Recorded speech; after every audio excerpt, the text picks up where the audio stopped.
What is up, everybody? Welcome back to another edition of the Sheehan Show here on Sherdog.com. My name is Sean Sheehan, and today we are looking ahead to an absolutely massive card. And it's a massive card that maybe you haven't heard that's even happening. You know, it is KSW. It's KSW 83, and it's the Colosseum 2.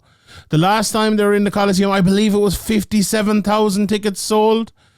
As of recording, and I'm recording this a little bit early, so I'm sure there's more sold. There's 45,000+ tickets sold right now. It's going to be the second biggest ever European MMA show in terms of attendance.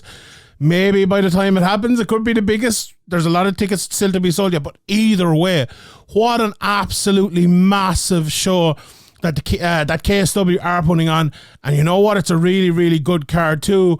And I'm going to get into all of that in a second.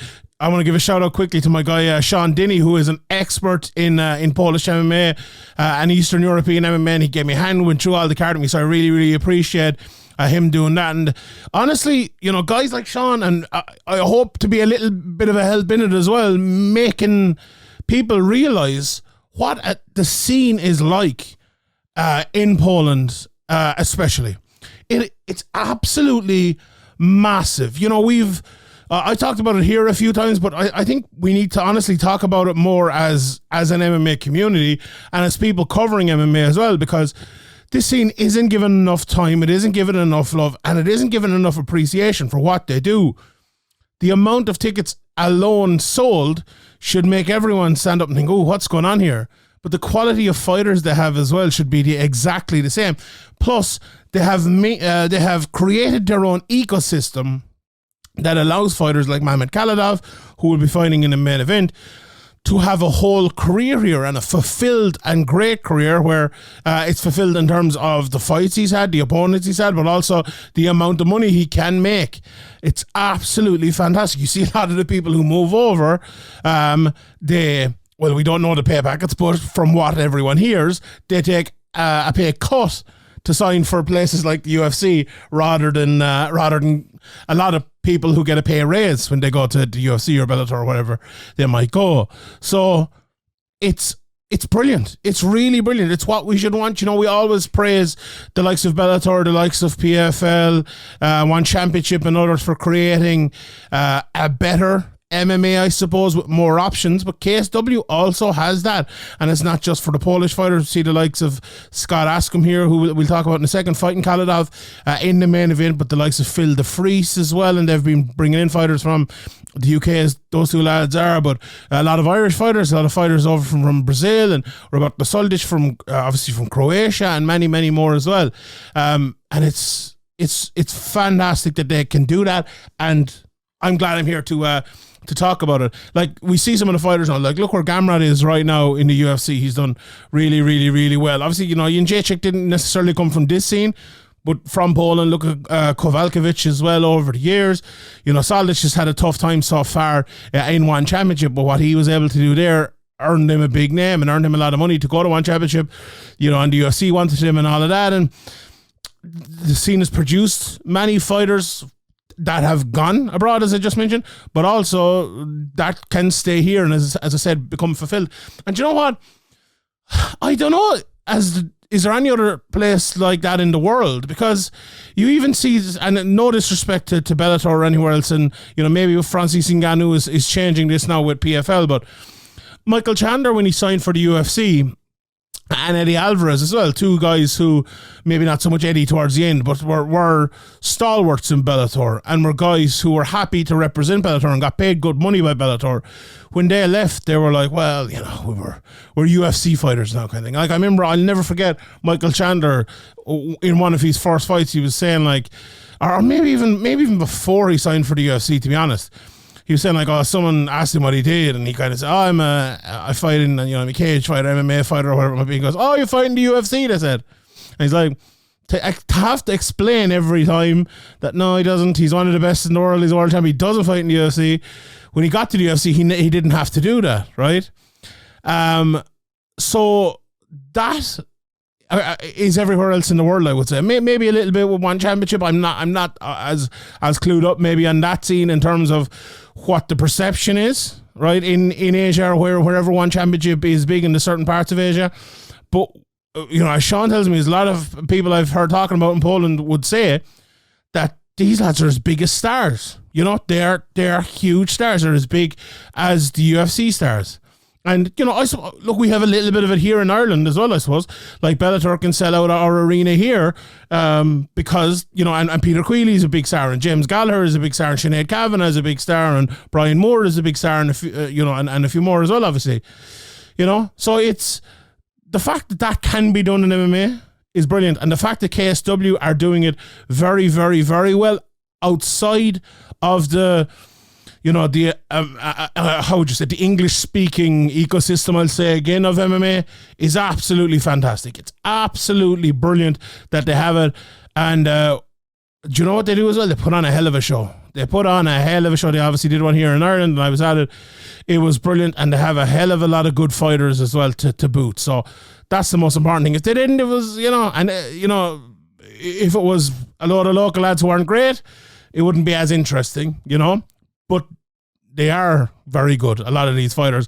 And a lot of them, as I say, are still there because they don't need to go to the UFC, which is the perfect thing for all of them. So let's get into it and let's touch on some of the fights here. And again, shout out to my guy, Sean Dinny, for the pronunciations help us as much as anything else. The main event is the aforementioned Mamed Khalidov, who's taken on Scott Askham for the third time. I watched back. Obviously, Khalidov fought at the last Colosseum as well. Watched back his walkout, and it was unbelievable. Like the level his star has risen to over there is tremendous. Like it's McGregor levels, it's John Jones level, maybe not McGregor level, maybe McGregor level, but it's that massive level that when he walks out, it's special. It's something different. It is, Rykeen in Ireland. It's, it's a Stipe in Cleveland, but even bigger probably, or Anderson Silva in Brazil, or any of these, Katie Taylor we saw last week in the boxing bout in Dublin. Absolutely iconic walkouts, and that's what you will get here in the main event. I'd almost be assured of it. He's coming towards the end of his career now, though. He's been around for a long time, and this could really be the last time we see him. It really could, and it's a fight that is not necessarily going to be a defining fight in his career, win or lose, but it could be a positively defining fight, if you want to put it that way. Like, when I say win or lose, I mean, if he loses, people will still view him as one of the greats in the scene. If he wins, I think it'll just take it like, wins and goes out. He banished that, big Scott Askham trilogy, came out on the top, on top of it, won it, and sails off into the sunset as the legend. And it's massive for, I suppose, for that alone. To headline the Colosseum twice puts him in that sort of breath that he can hardly ever be matched. If he is ever matched, it's going to take someone absolutely massive. And there's a reason he's in this position. 15 wins by KO, 15 wins by submission, most finishes in KSW history, and just an unbelievable fighter. Where, like Askham, he's a very, very good fighter too. Watching some of his fights today, we'll get into the matchup here in a second, but like, he's just coming back from injury, out since October 2020. There was a lot of issues, I believe, with because of COVID. He couldn't get over to America. Obviously, he's training out of ATT. He has been able to get out there though this time, and that will be a big boost to him. I think if that wasn't possible, it could have, changed the standing maybe of this fight and changed the way maybe some people are thinking about it. But do you know what? It's a very interesting fight to go. If you go back and watch some of their, obviously they fought each other, but there's some of their recent fights even, not against each other. I think there was a time where people were looking at Khalidov and they were thinking, is this kind of, Is this going to be the end of the road for him? Is he slowed it? And I think he's found not necessarily a different way, but just a way to fight which suits him really well. And he's looking really good, and he that big switch kick knockout of Scott Askham was an iconic moment in his career, and will always go down as an iconic moment in his career, I suppose. He's turning, as I said, he's turning 43 this year. Coming up on 50 fights. It is very likely that this could be the last time we see him. And I think, for Askham, it's probably not far off either. Maybe, who knows? He's, 30, he just turned 35, I think, last week. Happy birthday, Scott Askham. And, if he was to lose out here, or if he wasn't to be called up, and even if he does, because of everything he's done, I suppose, over the last few years, who knows? Now, who knows? Like, he has a good place. He was on a great win streak before that. But when you get a few years out like he has, and you come back to a loss, sometimes that's where you see lads bowing out, kind of, right? And not to say he won't come back and he won't win or anything, and we'll talk about that in a second, but it's a massive fight. It is really a massive fight on that. And I think the matchup is going to be an interesting one. We've seen him fight twice before. The second fight obviously didn't go too long. Khalidov got that big kick, and watching back the first fight, there was a good bit of wrestling on it. Askham again will be looking to use his wrestling. He's a very good wrestler, but he's a good striker as well with good body kicks. But I don't think he will want to, stand with Khalidov early, and if he does, I think he'll be right out of the way from, like, if you watch Khalidov fight, he's that almost karate style, wide open hands. He throws the axe kicks to the legs, kicks up high. Just the shots he throws that always look like they're going to knock you out. There's always power coming from, whether it is that axe kick, whether it is the switch kick, whether it is the straight shots down through the middle. But when I say straight shots down through the middle, I can't help but look at Khalidov and say how open he is for him. And we saw that. Look, we've seen that in a couple of his fights, but in the first Askham fight, I think we could have seen a little bit more. But watching some of going back and watching some of Askham's fights, him fighting out of the southpaw position and him throwing straight shots are the best things he does. And the biggest place Khalidov is open is straight down through the middle with shots. Striking, at least, maybe the wrestling is a different conundrum we can talk about in a second. I feel like Askham is very, and more so than early in his career, I think, more willing to throw, which sometimes puts him in trouble, but he almost always wins those fights, and his record has shown that recently. Like the only fight he's lost recently to Khalidov, it's the only fight since 2016 he's lost, 2017, sorry. It was 36 seconds, nothing had got going. It wasn't that he was throwing too much shots or anything. Khalidov just came out quick and finished him. But there's always that conversation that we need to have after a knockout like that. We had it after Leon Edwards versus Usman. We have it after Adesanya versus Pereira. And if they fight again, we'd have it again. You've been knocked out by someone, badly. How are you going to react? Like, the first fight was a decision. Anything can happen and we go again, and see. But when you've been knocked out like that, how are you going to react? Like I said there earlier on, and I was talking to Sean about it as well, and we both kind of reckon that early it's going to be Askham either trying to wrestle, as I mentioned, or trying to be, more or less willing to get into any place where he can be hit by another big Khalidov shot like he was the last time. And you could not blame him for that. You could not blame him. But how long does that go? How long does that last? Does Khalidov prey on that? I think that's a very interesting part of all this. Like, and I wonder just to adjust your own mindset, do you even do that if you're Askham? Like, would you be better off actually just going out and fighting your fight, throwing those shots right down to the middle, going for your takedown straight away to say, no, you're getting no mental edge here. I'm not showing any mental wariness, I suppose, after the last fight, and I'm going to just go straight for you. I'm very interested to see how that goes. Look, if I'm to look at predictions and I'm to look at where this fight's going to be won and lost, I think that's it. I think if Khalidov wins it, he'll win it in the first couple of rounds with probably a big knockout. If Askham wins it, I think it's exactly what I just said. I think he needs to not even necessarily put Khalidov on his back foot, but he needs to fight with him. Like, he needs to throw those shots. I said earlier that throwing too many shots puts him in a little bit of trouble, but you know what? He probably needs to put himself in that, because if he stands there and waits, Khalidov is... A lot of fighters these days, it's funny, a lot of fighters these days need an opening from their opponents to create something. Khalidov will create something himself.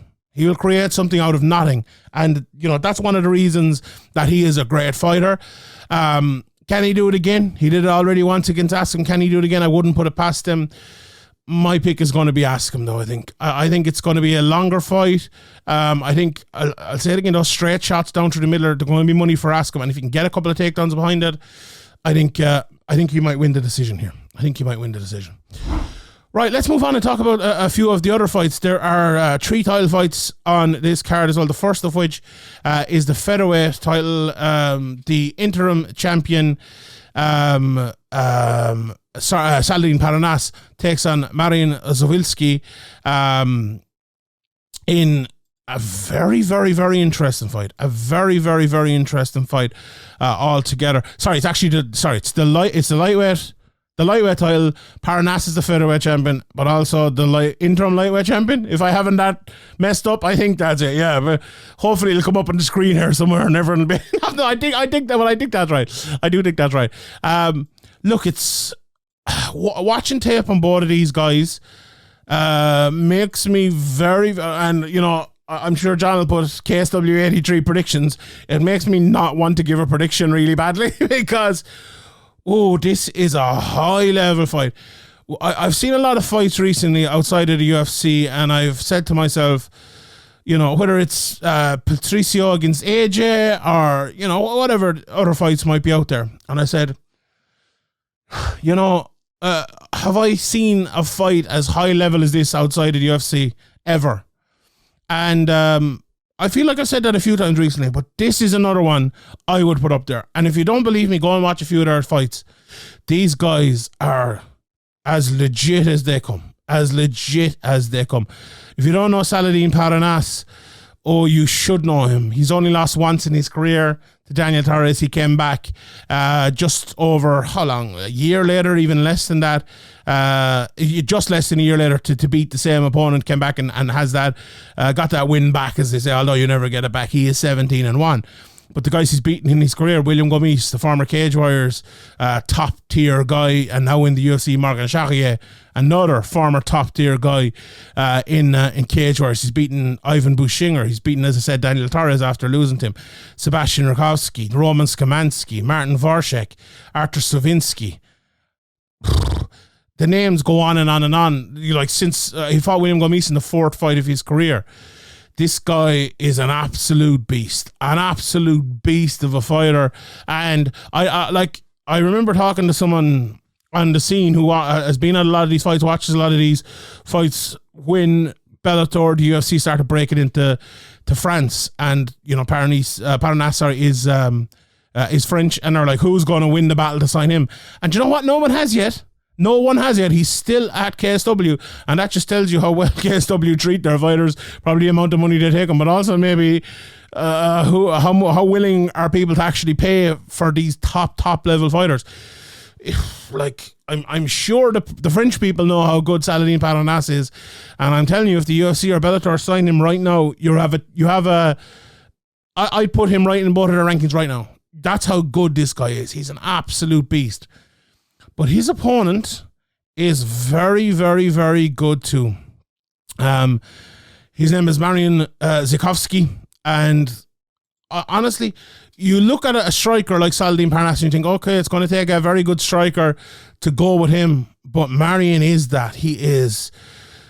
The word I wrote down for him in my notes is flowy. I think he's very flowy, light on his feet.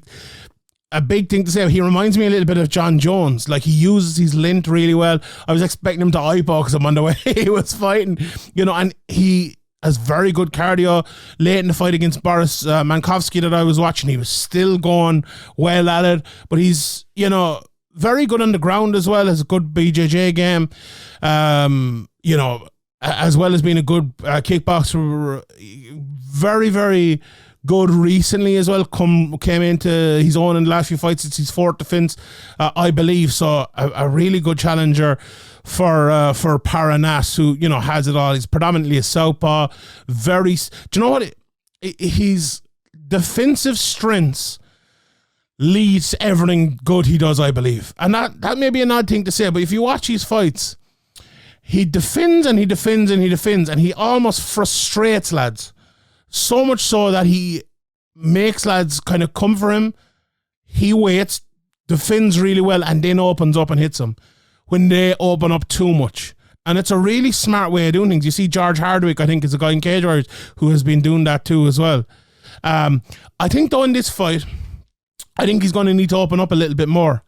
I think Ziolkowski's striking is too good for you to just kind of wait on him to make a mistake, because he is happy to do things at all times, right? And what I mean by that is when I said he was flowy, he is in that, I hate the phrase, but he's in that flow state at all times. He's moving around, he's throwing a jab, he's throwing a feint, he's throwing a bit of a kick. And most people that fight guys like Parnasse, they're waiting for their moments, trying to pick their moments, trying to, wait for Parnasse to make the mistake. And he doesn't, So I don't know how it's going to go, because if Salahdine waits on him like he waits on some other opponents, like he is going to, you won't have to wait very long, let's put it that way. Ziolkowski's going to come for him and he's going to throw a load of shots, but in a place where he wants to throw a load of shots. Usually guys who fight Parnasse are throwing them for where Parnasse wants them to throw them, whereas Ziolkowski won't. So I think Parnasse needs to attack a little bit more here. I think he needs to be a little bit more proactive and make Marian be the one who's defending rather than him. And honestly, I wonder what the size difference will be like. Just looking at their size here, 6'1" for Marian, and Parnasse is coming in at 5'8". So there is going to be a big size advantage. Watching one of Ziolkowski's fights recently, and he had a big size advantage in that. And as I mentioned, he uses his size that's a massive advantage. And you know what? As much as I respect Parnasse, and I think he's one of the best prospects, not even a prospect, one of the best fighters around, I think I'm picking Marian this fight. I think that's my pick, and I'm going for him to retain his title. But this is going to be a high-level fight. A high-level fight.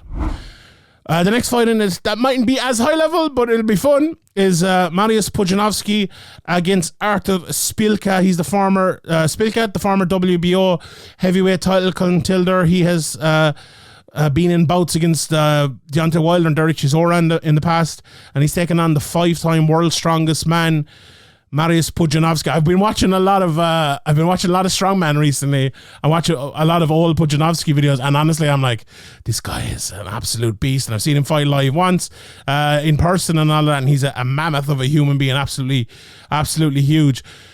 It'll be interesting to see how this happens. Look, Szpilka is, as I mentioned, a former boxer. Pudzianowski, very, very strong, and if he runs and gets on top of you, very hard to get off you. So you would think Pudzianowski takes him down, he'll win. Szpilka keeps it on the feet and he will win. We saw Pudzianowski beat Materla with a big knockout blow a couple of fights ago, and I think he gained a lot of respect coming out of that fight, and rightly so. He absolutely deserves it.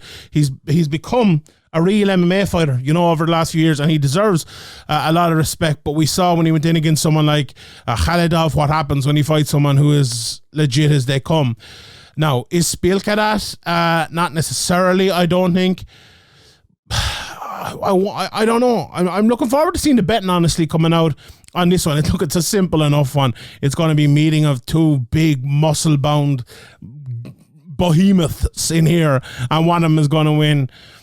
Strongman versus boxer, who's going to win that? I think if Szpilka, can kind of move around and keep away from Pudzianowski early, I think he should have enough to land a big shot and maybe knock him out. But if Pudzianowski can be smart, use his wrestling, he could win it. I'm gonna go for Szpilka. I'm hearing good things about Szpilka. Apparently his wrestling is coming on and stuff. We'll see. I'm going for Szpilka on that one then. The vacant middleweight title is up for grabs then in an interesting one. Tommy Romanowski, who's been around for a long, long time, is taking on Pawel Pawlak. The vacant title obviously was held by the aforementioned Roberto Soldic. I remember saying on the last preview, and I think everyone says it, that Pawlak looks like the Hitman from the video games, and he fights like it as well. Just non-stop walking forward, big striker, but goes long in a lot of his fights and is well able to carry that power with him. And Romanowski then in the other side of it, you know, he's a guy who started off submitting lads, and now he's just become kind of a boxer and a striker. You know, lands a lot of power. I think he's 7 knockouts or something like that in his last in his career. It's another one that is, I suppose, it's hard enough to call. Like if Romanowski does wrestle a bit and does try to get the fight to the ground, it's not easy to do it against Pawlak. But watching a few of his fights, he's that strong muscular base he has, I would say, more than anything else. Very hard to get down, and even then, if you do get him down, it's very hard to keep him down.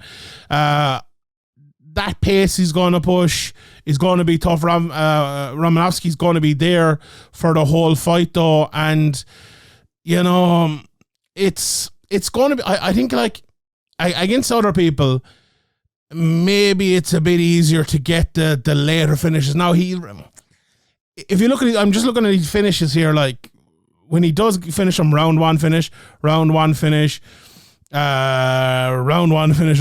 Has he ever had a finish past round one? Oh, not in a long time anyway. No, he hasn't. He's never had one past round one. So that's very, very interesting. If you're Pawlak and you're looking at that, you're thinking, look, maybe be a little bit more careful early. I have 5 rounds of this here.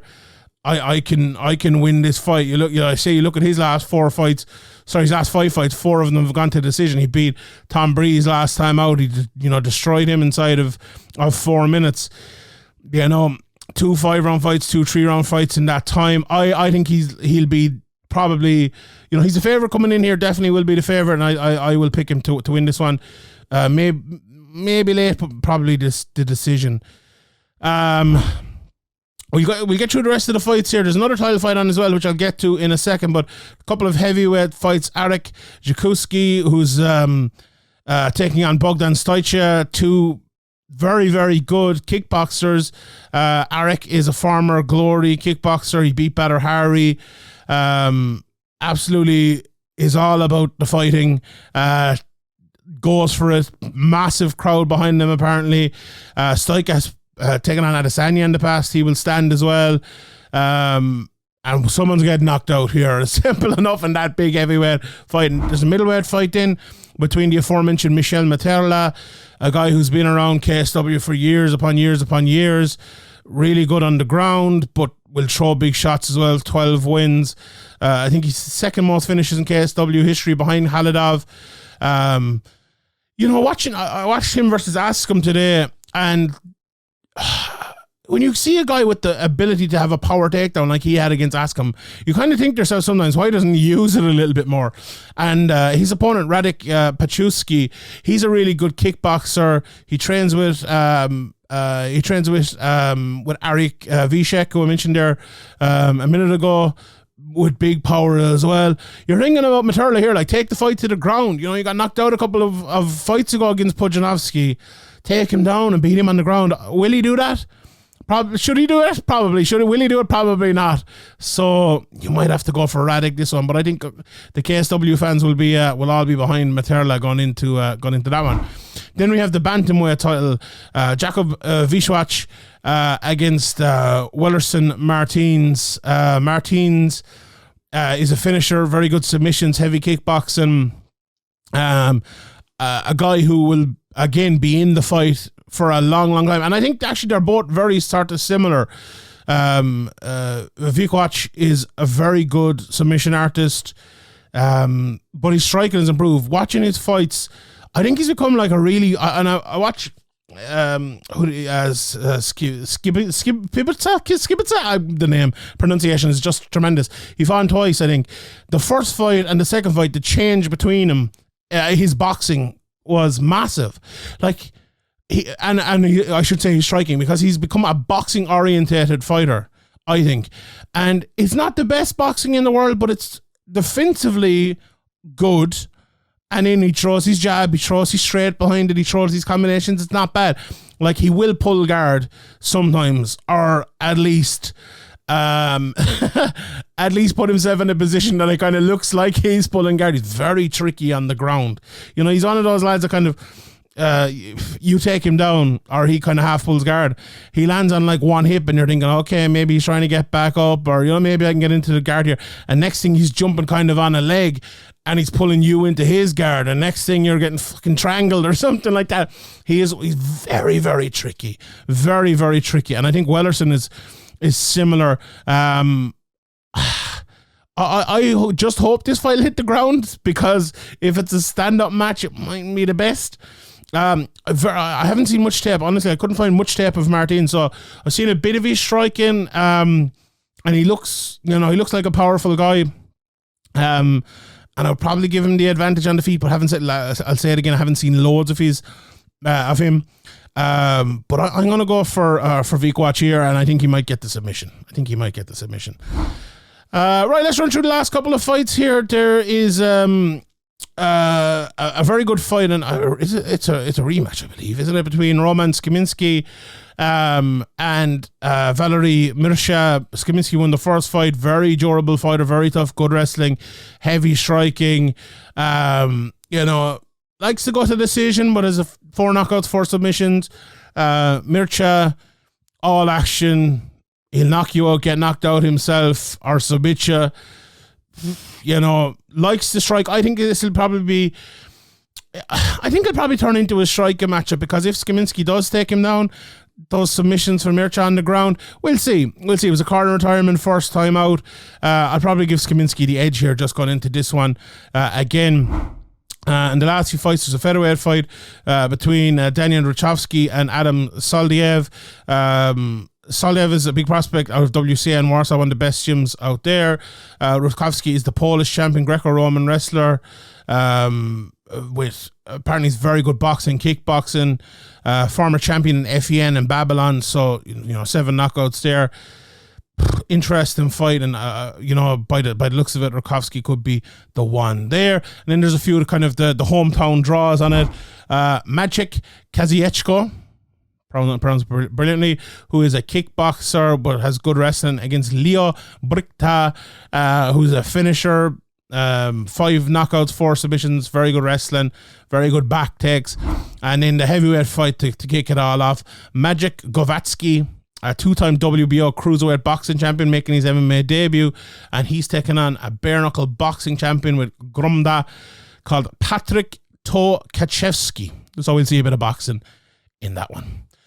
All right, everyone. Who will I go for? I'll go for Maciej in that one. I'll go for Leon, the one before, and we'll see how it goes. All right, I will leave it there. As I said, if you aren't tuning into this, I believe it's on KSW TV around the world. It might be in somewhere else. Check your local listings. I think that's what they say. But a very, very good card. I cannot wait to tune in and watch it. And it's an occasion. And you know, in MMA, we don't have a load of those occasions, so it's great to have one like this and to be there to watch it. All right, everyone, I will leave it there. My name is Sean Sheehan for Sherdog.com, and I'll see you all next time.